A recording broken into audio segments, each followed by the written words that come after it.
Today we are taking a peek at the Harbor Freight tire changer. It's a manual tire changer, just like they used to use in the good old days. Everybody's got a stigma now that you got to have some sort of pneumatic tire changer. I think I've got it down to about 15 minutes a tire, not counting seating the bead. So not too shabby to save having to pay a shop about 20 bucks a tire. Great for trailer tires. Today I'm going to be swapping tires on my 24-foot cargo trailer, 6,000-pound axle, and got some nice 10-ply tires that are going to be going on. Did the other ones on the other side already, so I'm going to try this side now. You can mount the tire changer in a couple different ways. One, you can drill holes into a concrete slab, not asphalt, concrete, and use drop-in anchors, and this will allow you to very securely bolt it straight into your concrete slab. I liked this idea, and it's extremely stable, and probably would have worked out a little bit better. But I didn't want to drill holes in the concrete slab of my garage, since that slab's not doing the best already. And I don't want to put it outside, because then crap gets in there, and it's difficult to remove or put the bolts back in once the crap's in there. You got to clean it out. So I thought Pallet. Pallet was one of the other listed ways of doing it in the Harbor Freight tire changer manual. So I did Pallet, which is the same I did a long time ago, almost 20 years ago now. Only back then I had a forklift that I could put the forks through to stabilize the Pallet. Either way, wasn't too big of a deal. Still very stable with the Pallet. Now it's a lot easier if you have somebody else to help you, but still very manageable to do it on your own. Now the tires I'm doing today are 11 years old, and they are kind of dry rotted. I just picked this trailer up about a month and a half ago, 2 months ago. So the beads are going to be a little hard to break, but still, again, still manageable. Might take a little jumping. So let's have at it. Now, some things you might notice. You see that big red bar there on the bottom? That comes with the tire changer. A very useful tool. Great for leverage and for breaking the beads. And then I have two smaller tire irons that were about, I'm not going to name prices because then this video won't age as well. Also available at Harbor Freight. Fairly cheap. I got two of them. Highly recommended. Another good thing to have with you is a spray bottle with a soapy water, dish soapy water solution in there. It helps the tire slide on and off the rim much easier and helps the bead seat. And I do have an air cannon as well to help seat the bead. Not necessary, but I'll tell you, it makes life a crap ton easier.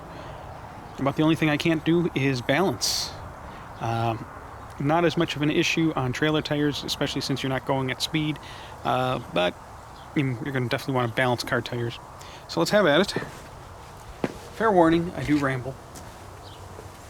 Ready to let the air out of the tire. I lost my valve core removal tool, so I'm not removing any valve cores today. I'm just going to use my air chuck.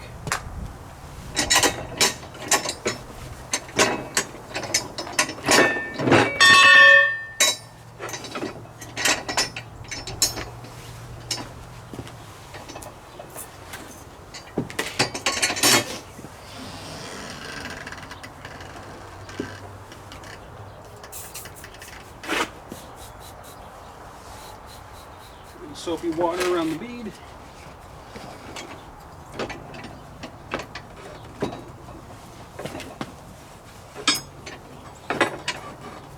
Now make sure you have the tire situated so that way the breaker or the bead breaker is not bending or on an angle.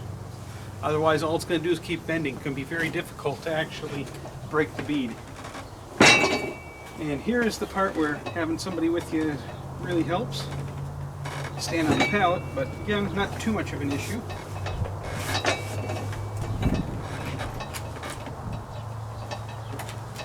It's partially because this tire is so dry rotted anyways. There we go. Don't need that on anymore. Go around.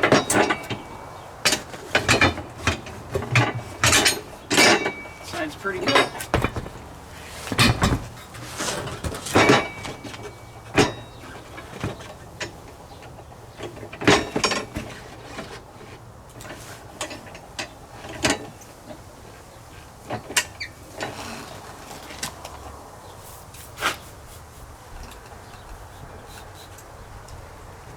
cannot stress how much soapy water helps.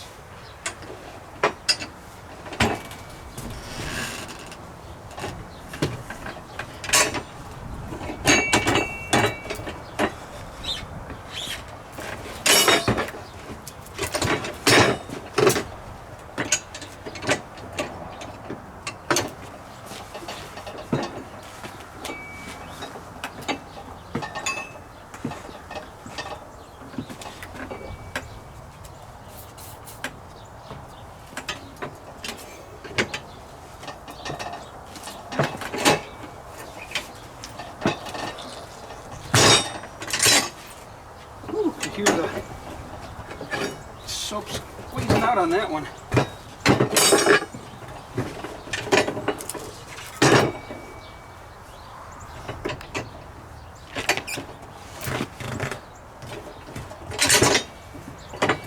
There we go.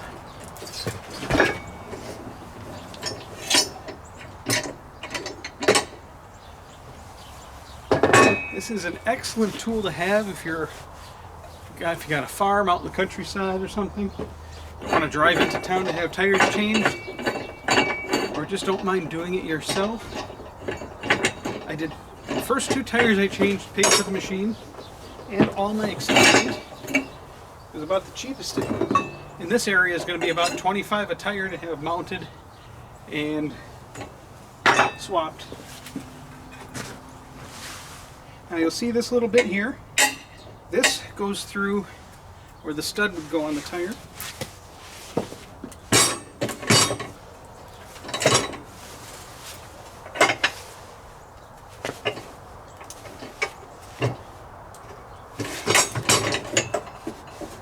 Trying to do this without blocking your view either. This goes right down the center. Helps hold it to the tire changer.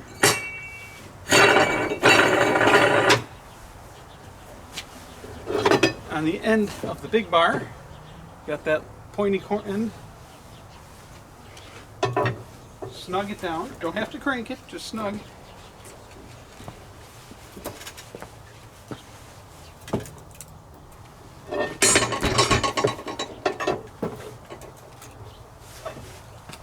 All right. Now it's on there. Next step. Let's start pulling the tire off.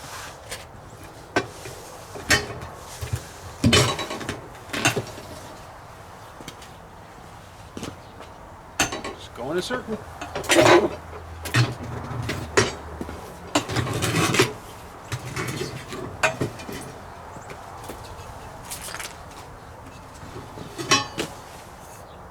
Wasn't that easy? Now we gotta get the bottom bead.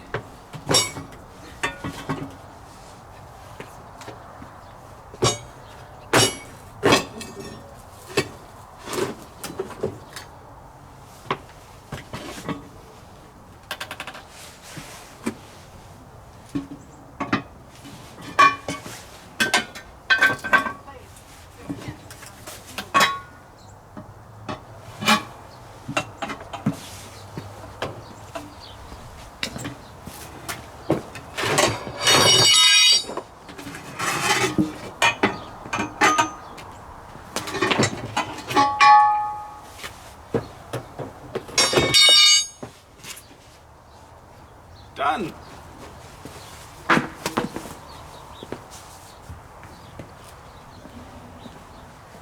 Inspect the rim. Rim looks good.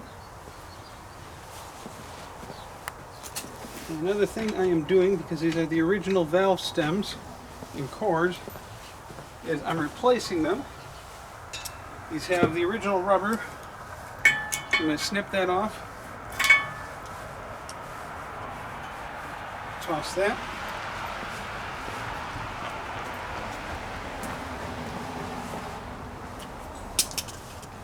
I'm replacing them with these nice steel ones, and I call these more or less permanent valve stems. Should last the life of the trailer and the rim. The price difference is like 10 cents compared to the rubber. So I'm going to put that in there.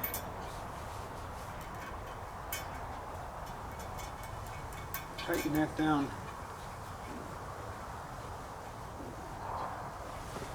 I'm going to link to the valve stems too. I got a package of 24 of them for like 18 bucks. And they're nice ones too. I believe these were up to 130 PSI. And I'm only running these tires at about 70 PSI. When you tighten down the valve stem,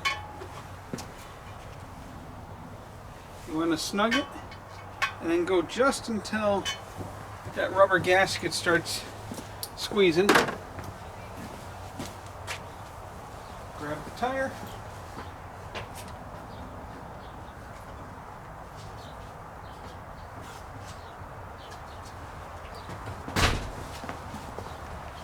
It's about 15, 20 degrees out, nice and sunny though. But I had them inside the house so that the rubber would be a little more pliable, softer.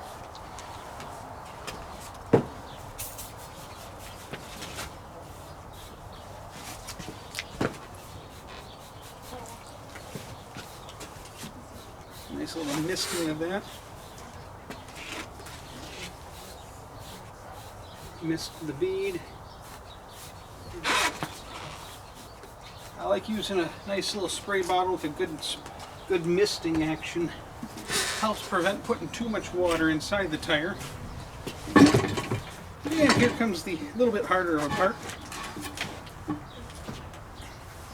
And this is where I find these a little easier to use.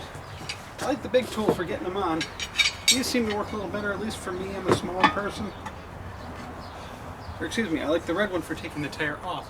I like these for putting it back on. I don't know, I'm a smaller person, so just find it a little bit easier. I'm sure I'll get a lot of people critiquing how I'm doing this, but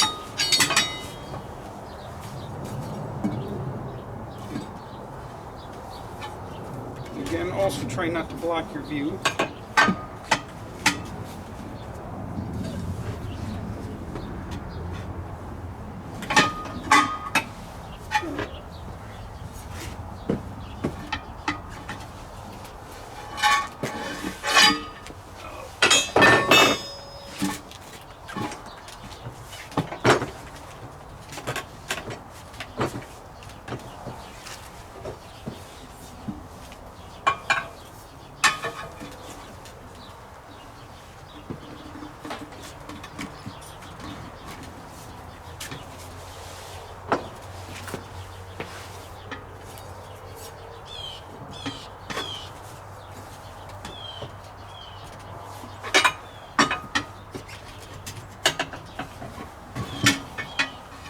Go, bottom bead's on. Top bead.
Here we go.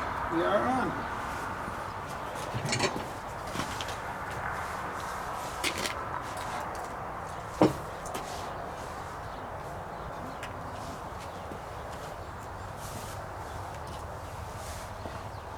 I suppose the hardest part's actually seating the bead. We'll try. Now again, these are 10-ply tires. I found a good trick. Make sure the bottom bead is as tight on the rim as you can. You still got that little bit of slop on the top. So I'm going to put some earmuffs on.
My compressor's a slow one, but it gets the job done. So there you have it. These are a little tough to seat the bead just because that rubber's so stiff being a 10-ply. And it's hard sidewall of a trailer tire. Set the bead, and you spray some soapy water around the bead again on both sides.